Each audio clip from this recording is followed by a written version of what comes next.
안녕하세요. 오늘 저희가 같이 들여다볼 자료들은요, 정말이지 머리를 한 대 쿵 하고 맞은 것 같은 그런 질문들을 던지고 있더라고요. 아, 네. 우리가 교과서에서 배웠던 우주의 운명, 이게 통째로 흔들릴 수도 있다. 이런 이야기부터요. 지구의 온갖 생명체들이 마치 무슨 비밀 약속이라도 한 것처럼 공통적으로 사용하는 설계도, 이런 이야기까지 준비되어 있습니다. 그렇죠. 여기에다가 또 태양의 그 거대한 분노를 거의 사흘이 넘게 쫓아간 인류의 집요한 추적기도 있고요. 아, 그것도 있었죠. 네, 그리고 과학자들이 아니 이건 불가능한데 라고 말할 수밖에 없었던 저 멀리 추기 우주의 뜨거운 미스테리까지 더해집니다. 와. 오늘 이야기들은 아마 우리 다 안다고 생각했던 그 지식의 경계가 얼마나 유연한지 보여주는 아주 흥미로운 사례가 될 겁니다. 와, 정말 스케일이 엄청나네요. 우주의 시작과 끝, 그리고 그 사이를 채우는 생명과 에너지의 이야기라니. 그럼 지금부터 그 놀라운 발견들 속으로 한번 들어가 볼까요? 네, 좋습니다. 자, 첫 번째 주제는 저도 자료를 읽으면서 정말 깜짝 놀랐습니다. 1990년대 이후로 우주는 가속 팽창하고 있다. 그래서 결국 모든 것이 차갑게 식어버리는 빅프리즈로 끝날 거다. 이게 거의 정설이었잖아요. 네, 그랬죠. 거의 교과서에 실릴 정도로요. 그렇죠. 그런데 한국 천문학자들이 여기에 아주 강력한 의문을 제기하고 나섰어요. 어쩌면 우주가 느려지고 있을지도 모른다는 거죠. 이 이야기의 핵심을 이해하려면요. IA형 초신성이라는 개념을 먼저 짚고 넘어가야 하는데요. 아, 네. 이게 특정 종류의 백색 괴성이 폭발할 때 나타나는 현상이거든요. 근데 천문학자들은 오랫동안 이 초신성들이 언제 어디서 터지든 그 밝기가 항상 일정하다고 믿어왔습니다. 그래서 우주의 거리를 재는 자, 표준 촉광이라고 불렀던. 맞습니다. 일종의 우주적인 등대 역할을 해온 거죠. 네, 그 등대를 기준으로 멀리 있는 초신성들이 예상보다 어둡게 보이니까 아, 우리랑 초신성 사이의 공간이 생각보다 더 많이 늘어났구나. 우주가 가속 팽창하고 있구나. 이렇게 결론을 내렸던 거고요. 바로 그겁니다. 그리고 그 연구가 노벨 물리학상까지 받은 이론이 된 거고요. 맞아요. 정확합니다. 그런데 이번 한국 연구진의 주장은 바로 그 대전제, IA형 초신성의 밝기는 정말 늘 똑같을까? 바로 이 질문에서 시작이 돼요. 아, 그 근본적인 질문이군요. 네, 만약에 별의 나이에 따라, 그러니까 우주 초기에 만들어진 늙은 별이 터질 때랑 비교적 최근에 만들어진 젊은 별이 터질 때의 그 초신성 밝기가 미세하게 다르다면 어떻게 될까?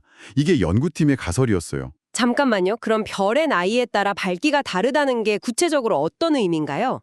예를 들어서 늙은 별이 만든 초신성이 더 어둡다거나 하는 그런 경향성이 있다는 건가요? 바로 그겁니다. 정확히 보셨어요.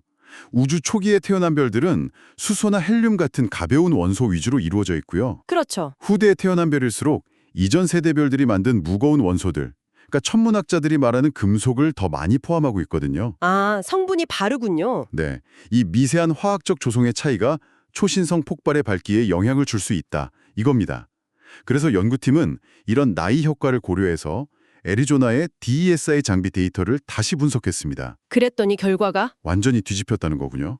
네, 이 새로운 필터를 적용했더니 가속 팽창의 증거가 사라지고 오히려 우주가 아주 미미하게나마 감속하고 있다는 결과가 나온 겁니다. 와. 이게 만약 사실이라면 정말 엄청난 이야기예요. 우주를 가속 팽창시키는 그 미지의 힘, 우리가 암흑에너지라고 부르던 존재가 네네. 사실은 없거나 있더라도 시간이 지나면서 점점 약해지고 있다는 뜻이 되니까요. 하지만 그 암흑에너지의 존재를 뒷받침하는 다른 증거들도 꽤 많지 않나요?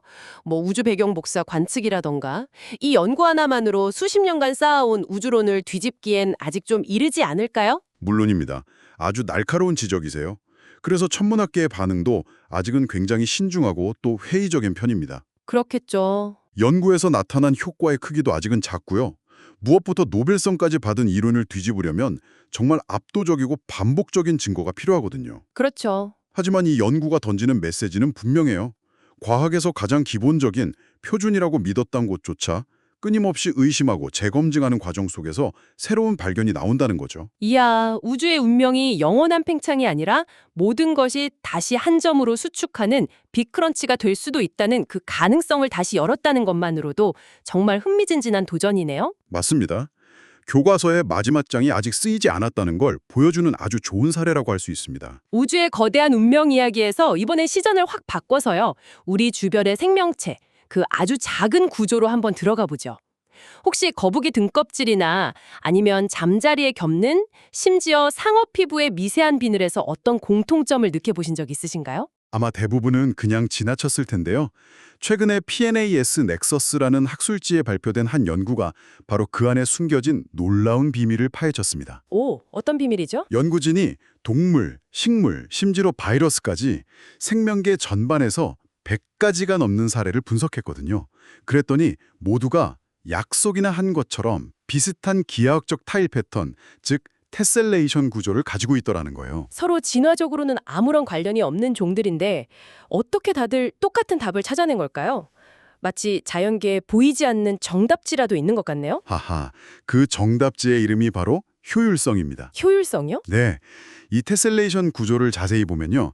단단한 타일 같은 부분과 그 사이를 잇는 부드러운 이음새로 구성되어 있거든요. 아, 네네. 이게 아주 절묘한 설계인데 외부 충격에 강한 강성과 움직임에 유연하게 대처하는 유연성을 동시에 확보할 수 있는 최적의 방법입니다. 최소한의 재료와 에너지로 최대의 구조적 안정성을 얻는 거죠. 아, 단중이 겉모습이 예쁜 무늬가 아니었군요. 생존을 위한 첨단 공학 기술이었네요, 이게. 그렇죠. 근데 그게 그냥 표면 무늬가 아니라 진짜 구조적인 기능이라는 건 어떻게 확인을 한 거죠? 연구진이 미세 전선화 단층, 그러니까 마이크로 CT 같은 첨단 장비로 그 구조를 3차원으로 들여다봤어요. 아, 속까지 다. 네, 그랬더니 이 패턴들이 피부 겉면에만 그려진 그림이 아니라 조직 깊숙한 곳까지 이어지는 실제 구조물이라는 걸 확인한 거죠. 진정한 테셀레이션이라는 걸 입증한 셈입니다. 정말 신기하네요. 그러니까 상어하고 잠자리가 수억 년의 시간 동안 각자 다른 환경에서 살아남기 위해 고민을 했는데 결국 같은 공학적 결론에 도달했다는 거잖아요. 그렇습니다. 이걸 수렴 진화라고 부르는데 이 연구는 그 현상의 근본적인 이유가 물리 법칙과 기하학에 있다는 걸 아주 체계적으로 보여줬어요. 아, 결국 이 연구가 우리에게 말해주는 건 이겁니다. 생명은 겉보기엔 굉장히 복잡하고 무질서해 보이지만 그 본질은 물리법칙이라는 엄격한 제약 속에서 가장 효율적인 답을 찾아온 최적화의 역사라는 거죠. 와, 거북이 등껍질이나 잠자리 눈은 수억 년에 걸쳐 완성된 자연의 완벽한 청사진이었던 셈이네요. 바로 그겁니다. 우주의 운명부터 생명의 근본 설계도까지 정말 스케일이 큰 이야기들을 나눴는데요. 이번엔 그 모든 것의 에너지원, 우리에게 가장 가깝고도 또 가장 위험한 존재인 태양 이야기를 해볼까 합니다. 태양 이야기에 정말 시의적절하네요. 많은 분들이 기억하시겠지만 2024년 5월에 20여 년 만에 최악의 지자기 폭풍이 지구를 덮쳤었죠. 네, 맞아요. 밤하늘에 아름다운 오로라가 펼쳐지기도 했지만 사실 그 이멸에서는 인공위성 통신이 두절되고 전력망이 위협받는 그런 아슬아슬한 상황이 벌어졌습니다. 맞아요. 그때 그 폭풍을 일으킨 주범이 바로 NOAA 13664라는 이름이 붙은 거대한 태양 흑점군. 그러니까 활동 영역이었죠.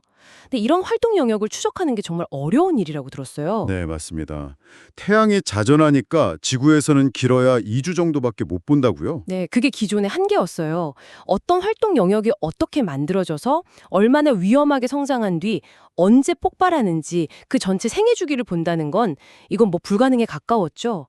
2주 뒤에 태양 뒤편으로 넘어가 버리면 그만이니까요. 그렇죠. 그런데 최근에 과학자들이 그 불가능을 가능으로 만들었습니다. 94일 동안 연속으로 관측하는 데 성공했다고요? 아니, 그게 어떻게 가능했던 거죠? 마치 축구 경기에서 한쪽 카메라가 선수를 놓치면 반대편에 있던 다른 카메라가 바로 이어서 찍는 것 같은데요. 아하, 비유가 아주 정확합니다. 바로 그 역할을 해준 것이 2020년에 발사된 유럽 우주국의 태양 궤도선 솔라 오비터입니다. 아, 솔라 오비터. 네, 이 탐사선은 지구와는 전혀 다른 궤도에서 태양을 돌고 있거든요. 덕분에 지구에서는 보이지 않는 태양의 뒤편을 감시할 수 있게 된 거죠. 아하. 그래서 나사의 태양 동역학 천문대 SDO가 지구 쪽에서 보고 태양 궤도선이 반대편에서 마치 두 개의 눈처럼 이 활동 영역을 놓치지 않고 릴레이 추적을 한 겁니다. 94일간의 연속 데이터라니. 와, 태양 물리학자들한테는 정말 엄청난 보물이겠네요. 그렇죠. 이 데이터로 구체적으로 뭘 알 수 있게 되나요? 당장 우리한테 도움이 되는 예를 들면 3일 뒤에 강력한 태양 폭풍이 예상되니 위성을 보호하세요 같은 예보 정확도가 올라갈까요? 그게 바로 궁극적인 목표입니다.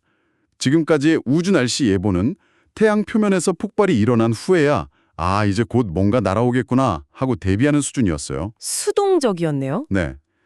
하지만 이 연속 데이터를 분석하면 폭발이 일어나기 전 활동 영역의 자기장이 어떤 식으로 꼬이고 에너지를 축적하는지 그 전조현성을 파악할 수 있게 됩니다. 아, 미리 알 수 있다. 네.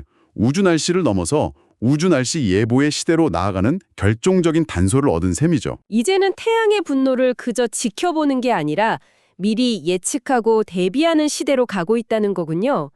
현대 문명이 기술에 의존할수록 태양의 작은 심술 한 번에 모든 것이 마비될 수 있다는 걸 생각하면 와, 정말 중요한 연구네요. 맞습니다.